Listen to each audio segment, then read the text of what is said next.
Olá, eu sou a professora Manuela Barros e eu sou pentecostal. Esse vídeo é o segundo de uma série de 6, através dos quais eu gostaria de compartilhar com você a razão do porquê eu sou pentecostal. Eu confesso a você que foi uma longa jornada entre o nascer e crescer dentro do movimento pentecostal, em uma Assembleia de Deus, até o dia de hoje. Mas eu cheguei a um lugar de convicção em ser pentecostal. Não neopentecostal, nem parapentecostal, muito menos hiperpentecostal, mas simplesmente pentecostal. Então nesse vídeo eu quero te levar rapidinho na história do reavivamento pentecostal da Rua Azusa, Califórnia. Uns 10 anos atrás eu assisti um documentário sobre o que aconteceu na Rua Azusa, em Califórnia, nos Estados Unidos. No princípio do século XX, Deus começou a preparar a cidade de Los Angeles para ser um palco de um avivamento histórico. Sim, algumas e não poucas congregações começaram a sentir um mover diferente e extraordinário de Deus como nunca antes. E nesse tempo, Deus moveu um pastor chamado Charles Parham,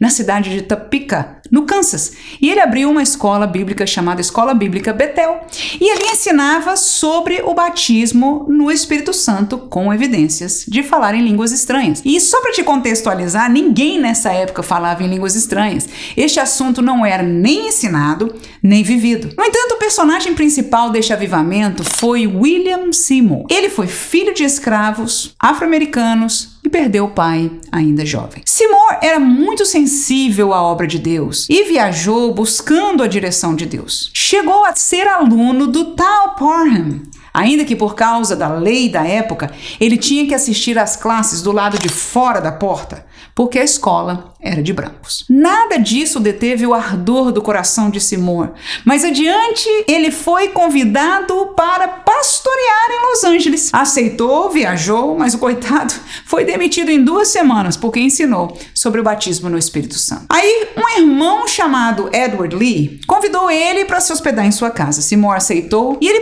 passava quase a totalidade dos seus dias em oração. E foi exatamente a oração, a humildade, a dependência de Deus e a submissão devota de Seymour e também do amigo Lee que chamou a atenção de outras pessoas, de outros crentes. Eles pediram para fazer reuniões de oração ali na frente da casa de Lee e essa reunião começou a crescer.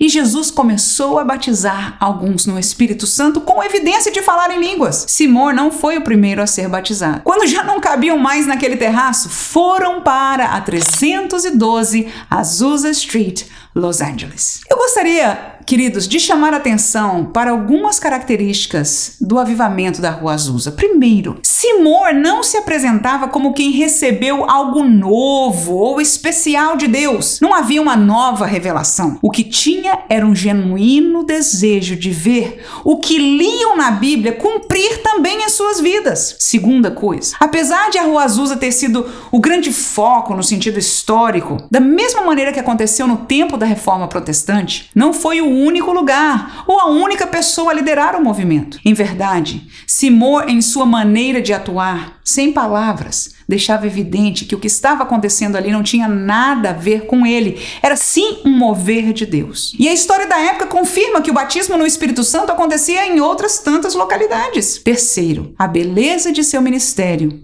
estava na sua postura de humildade e em liderar sua congregação ao temor de Deus. Naquele barraco, Deus era Senhor, fazia o que queria, quando queria, como queria, sem o gerenciamento do homem. Resumo a segunda razão porque eu sou pentecostal, em me lembrar da humildade, da devoção e consagração daqueles que receberam o dom do Espírito naquele momento histórico de 1906.